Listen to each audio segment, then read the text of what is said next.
Welcome back to the Making the Madness YouTube channel. Sean here again today for some recruiting of high school player news, not transfer, not extra year guys.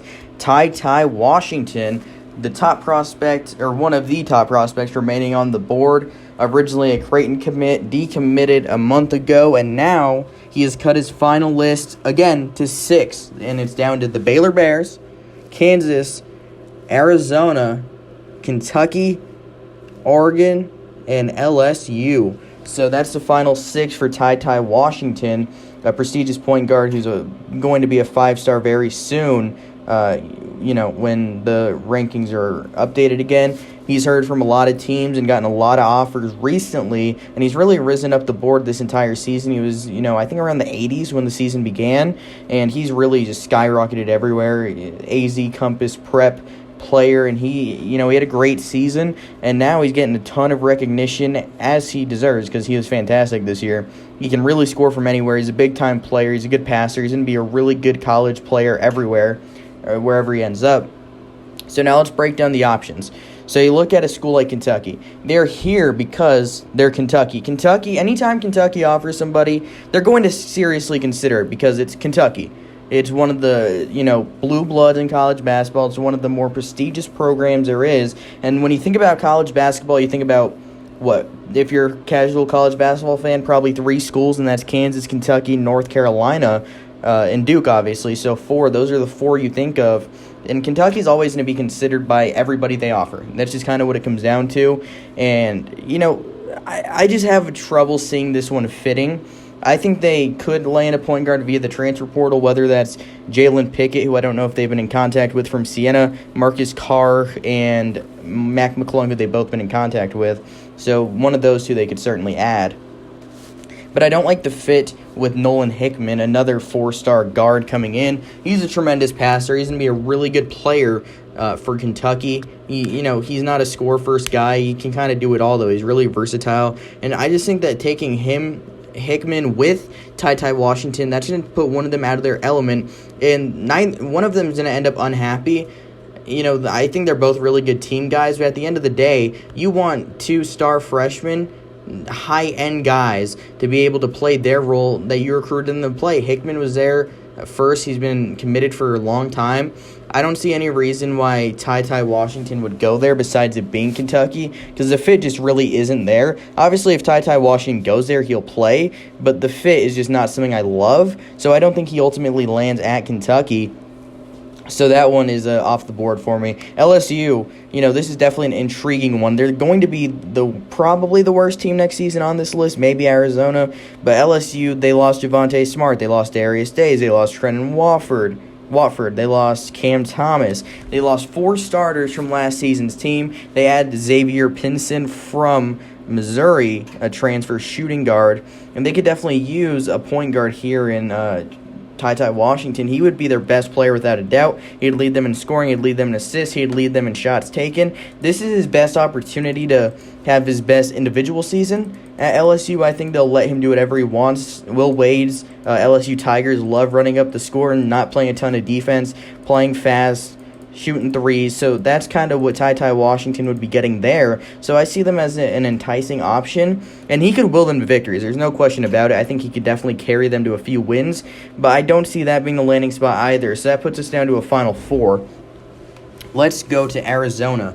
So Tyty is from Phoenix, Arizona, which is about 2 hours away, give or take, I guess, based on what Google says, from where Arizona plays in Tucson, Arizona. So, that's close to home, driving distance from home. And Tyty, Arizona just had a coaching change. Tommy Lloyd is now the guy at the helm. He's making the decisions. So how well does he know Tyty? How well have they known each other in this recent time? That's what makes me really think they're not a huge option here. It's Arizona. They're one of the bigger names in college basketball, too, and it's only 2 hours away from home. But can him and Tommy Lloyd really develop a bond well over the next, few weeks, month before he commits? If they can, then that's certainly an intriguing landing spot. They just lost James Akinjo to the transfer portal. They lost Terrell Brown to the transfer portal. They lost Jamal Baker to the transfer portal. They lost Kim Aiken, who was committed originally, and he's going to reopen his recruitment. He's a forward from Eastern Washington. Benedict Matherin, he's going to go pro more than likely. So you're losing a lot of guys. I don't think Arizona's going to be very good next year considering all they've lost. So I don't really see this as an option other than if he wants to stay close to home, which he's going to be a pro in a year anyways. And unless he's playing for the Suns, he's not going to be really anywhere near home. So I'm going to say that that's not really a big option either. So that leaves us to 3, Baylor, Kansas, and Oregon. Baylor just won the national championship, obviously, so they're going to be on a lot of lists the next few years. They add Langston Love, a 4-star point guard. He's going to be very good for the Bears. They lose Macy O'Teague. They lose Jared Butler. They lose Davion Mitchell. They lose Mark Vidal. They lose a lot of guys from last year's team, but they also return L.J. Cryer, who didn't play a big role last season, but he'll be back. Adam Flagler could be the star of the team next season. He will be back. Matthew Myers testing the waters. He'll probably be back. But Flagler and Langston Love should be able to provide enough for Baylor to be set at the guard positions. But if you could add Ty, you'll play him over Langston Love because he'll probably be better right away, in my opinion, due to his scoring ability. So Baylor is definitely an intriguing option. But in my eyes, there's a real top 2. It's Kansas and Baylor, or Kansas and Oregon, because Kansas, they definitely could use a guard. Joseph Yesufu comes in from Drake. He's a really talented player, but he can play on and off the ball like he did at Drake. Roman Penn was one of the better point guards in the country this season, and he played off the ball with Roman Penn. I don't think that's the best use of his skill set, but he was able to score in that role also, and he really thrived without Roman Penn. So he's a combo guard that can play both spots. I think Ty can too if you need him to, but that's not the best use of his abilities. And when you're landing a 5-star guy, you want to use his skill set in the best way possible to use him well in that 1 year you're going to have him. So I think that Kansas is a really intriguing spot. They've been on him, they reoffered him after he decommitted. They've been on him for a while. I think this is a really intriguing landing spot because it's Kansas, and big-time recruits like going to Kansas. This would be a huge one for the Jayhawks if they were able to land him, and they can use a guard with his kind of scoring ability. They did not have that last year. You could have a Devon Dotson-type impact in year 1. And for Oregon, it's Oregon. They're a Nike school. They're one of the, most well-funded athletic departments across the country, without a doubt.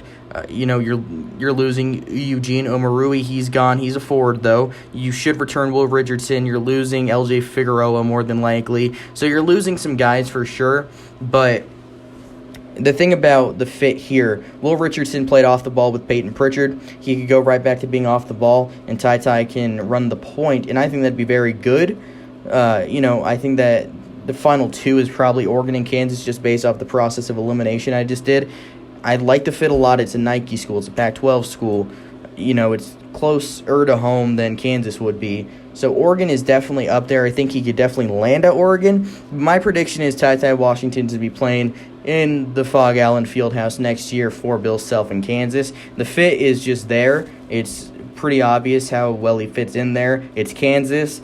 And, I just think that's going to end up being where he goes because he's going to play a big role. He's going to play a big role for Kansas, one of the true blue bloods of college basketball, and they're going to be pretty good next season. So just based off how I see things playing out, I think Tyty Washington inevitably lands at Kansas. That's no inside info or anything, just kind of how I see it playing out. But thank you for listening to this video. Definitely subscribe to the Making the Madness YouTube channel and stay tuned for further content as we get deeper into the college basketball offseason. Have a great day.